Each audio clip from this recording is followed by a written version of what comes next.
Choices and branching paths in video games has always been an issue that I've never been satisfied with. Many games have championed multiple story paths and endings, but the execution is often disingenuous. Mass Effect famously color codes its dialogue options, so the player at least gets two versions of the same story, not counting the lackluster neutral path. However, for the vast majority of the game, including the ending, the story is still mostly the same. In this case, the different scripts are merely for flavor, and any semblance of choice is mostly an illusion. What the player says may affect dialogue, but little else beyond that. Even characters that are killed off wouldn't have been a big part of the story anyway. Even if they lived, they simply wouldn't show up anymore. There are a select few moments which present legitimate choices, like when Shepard has to decide between sacrificing either Kaidan or Ashley. Neither choice is correct, and it depends entirely upon which character the player favors. But you're not allowed to keep them both. A few moments like this are sprinkled throughout the game, but these are exceptions to the overwhelming rule. And for a game that's all about making choices, it's unfortunate how little story actually deviates from player to player. But at least in Mass Effect's case, neither the red nor the blue route are better than the other. BioShock, on the other hand, handles this idea even worse. You can rescue the little sisters that you find throughout the game, or harvest them for extra points. However, saving little sisters also unlocks exclusive abilities, and you'll still get plenty of points to get any of the other upgrades you might want anyway. So it's not really a choice between two paths, but rather a correct and a gimped path.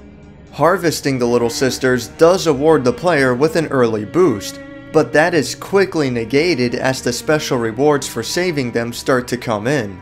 There is absolutely no logical reason to sacrifice little sisters in this game, aside from the mere illusion that the player is being presented with a moral dilemma.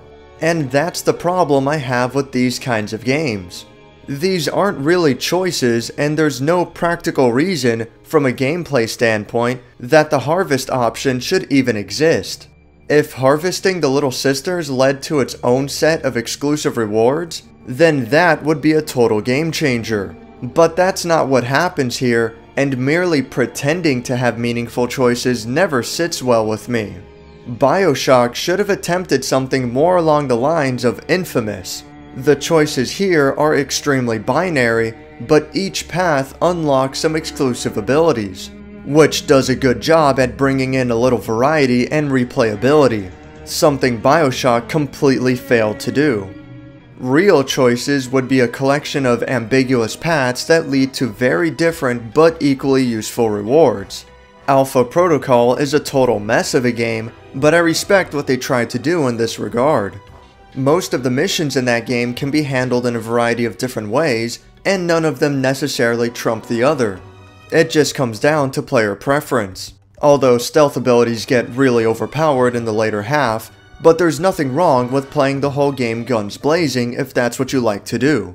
Most of the dialogue trees still have a correct answer to them, and the game points this out. But it's designed more so around telling the other person what they will want to hear. So you're actively trying to figure these characters out, and nothing is color-coded to hold your hand through it all. This makes it far more worthwhile to stay invested in the story when you have to think about what you want to say, or at least how other characters might perceive you. Another decent example is Virtue's Last Reward, in which every choice made drastically alters the story and forthcoming events, but none of the choices are necessarily preferred. In this game, it's not only possible, but actually very likely that most players will have drastically different stories from each other the first couple of times they play. Of course, the full story in Virtue's Last Reward requires seeing every possible outcome, but I feel like looking at it as a series of short stories still works as a good example for how to make branching paths work. Characters are killed off or act in totally different ways depending on the paths taken, which offers another perspective on the same story. Thus, the strength that lies in branching paths. This brings me to David Cage and his studio Quantic Dream. Ever since Indigo Prophecy or Fahrenheit Elsewhere in the World, Quantic Dream have been making movie-like games with an emphasis on how player choice can alter the story. Unfortunately, they've never really pulled that off. In Indigo Prophecy, if you save a character who's about to die, or otherwise prevent them from leaving the story, they still leave the story anyway. They get one additional line of dialogue, like, "Oh boy, I'm glad I didn't die there," and then they don't show up for the rest of the game. It's such a cheap cop-out, and Heavy Rain has the exact same problem. For example, shooting the evangelist changes absolutely nothing in the story, aside from one tiny scene afterwards. Failing the negotiation in the convenience store is a similar case, and there's not much of an impact on if Shelby saves Lauren from Troy. These little bits help flesh out the characters in the story, but what they don't do is add choices with any major consequences. If Shelby chooses to ignore Lauren while Troy beats her up, then she should just be removed from the rest of the game. But of course, that would require major rewriting, which the studio isn't prepared to do. Not to mention that actress's performance would go to waste on half the players who don't unlock her. Maybe Beyond Two Souls is the exception here, but I haven't played that one yet, so I can't really comment on it. So why expect anything different with Detroit? You shouldn't, because it's already revealed itself to be more of the same. The game sets the scene as a time-sensitive situation with the end goal being to save the hostage. You can look around for clues to understand the events better, and some of them will also unlock exclusive dialogue options, which would be great if the game didn't just directly point that out, but of course it does. Once you think you have enough information, you can proceed to negotiate. And look at that, some dialogue options unlock themselves just for me. I bet that's not important. I bet these aren't the best quote-unquote choices to make, which will just skyrocket my chance of success. Oh, look at that, that's exactly what they are. In order to succeed, you gotta save the little girl. The player's character, Connor, can either sacrifice himself to save the girl, or fail to save her, but save himself, both of which are the easy options. It's also possible to fail so miserably that everyone dies. The harder routes require picking the right dialogue in order to safely kill Daniel, the defective android, either by Connor's own hands or the nearby snipers. So it does look like there are a few paths to go by, but once again, it's a poorly constructed illusion. For starters, there is no ambiguity or preference here. The correct and most difficult route requires both Connor and the girl to escape unharmed. That's the canon path. This is also shown via the included flowchart. The better endings have no icons, while the alternate ones are labeled as game changers, which further implies that deviation results in an altered timeline with less than preferred results. This game, like many others before it, isn't about making choices. It's about aiming for the best ending.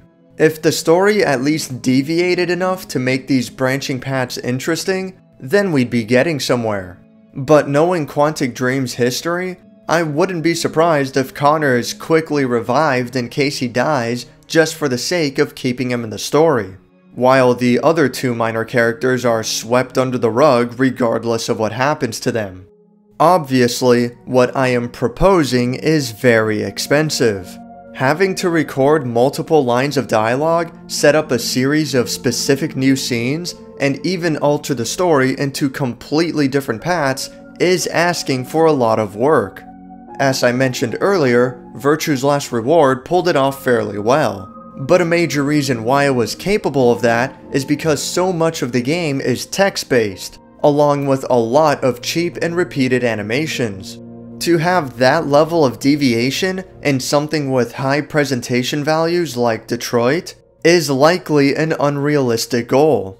That's perfectly fair, and I respect Quantic Dream for not overblowing their ambitions, or their budget. But what I detest is the advertisement angle that they keep pushing for all their games, where it's emphasized that player choice makes a difference. up to you how the story ends!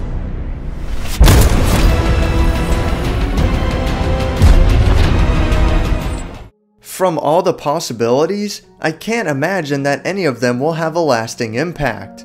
There's probably going to be one scene where the little girl's mother praises or berates Connor for either saving or failing to save her daughter.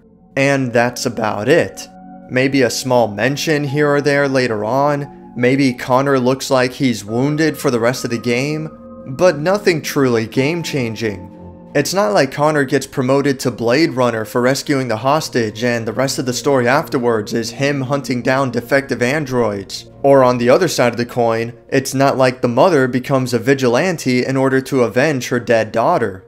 Even choosing whether or not to save the fallen police officer comes with a little message explaining that you got points for doing so. And although you are warned that picking up a firearm is illegal, I'm willing to bet that the action will trigger a single line of dialogue in the future and not much else. The same basic story outline is going to play out no matter what happens, and everyone who plays the game is going to get pretty much the same story. Which is silly when there's so much emphasis on how choices make a difference, because in this game, they don't. Of course, it's unfair to judge a full game from just a demo, but I see no reason to expect otherwise. I will say that the voice acting and graphical prowess are a massive step above Heavy Rain. The lip sync and animation still aren't quite perfect, which is annoying for a game that has presentation as a major cornerstone, but it is marginally better than previous attempts. Based on what I've seen from the trailers, the story is probably going to be predictable. Robots are rising up against their masters, and in the end, they all learn to get along. Basically a version of the Animatrix, but with a happy ending. As well as a couple of alternative ones where things go horribly wrong, but the impacts for those decisions likely won't happen until very late in the game. The same exact thing happened with Heavy Rain, where it's actually quite difficult to kill off the characters until very late in the story.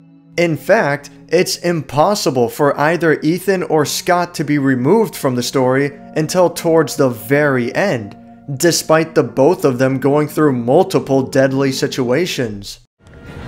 Goddamn punk! I'm gonna blow your brains out.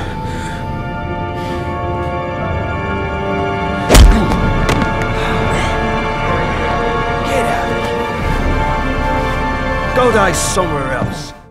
In the case of Detroit, the futuristic setting seems alright, the characters are at least somewhat varied, if not cliché, and as long as it doesn't have the absurdly glaring plot holes of Heavy Rain, then it should be fine. Detroit can easily be an enjoyable movie game to play through, but as an avenue for storytelling through branching paths, it looks like more of the same as previous efforts.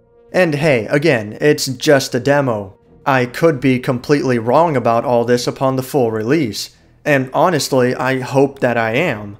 I just don't see a reason why I should expect otherwise. You lied to me, Connor. You lied to me. Thank you for watching. If you'd like to be updated on my future videos, then you can subscribe to my YouTube channel or follow me on Twitter.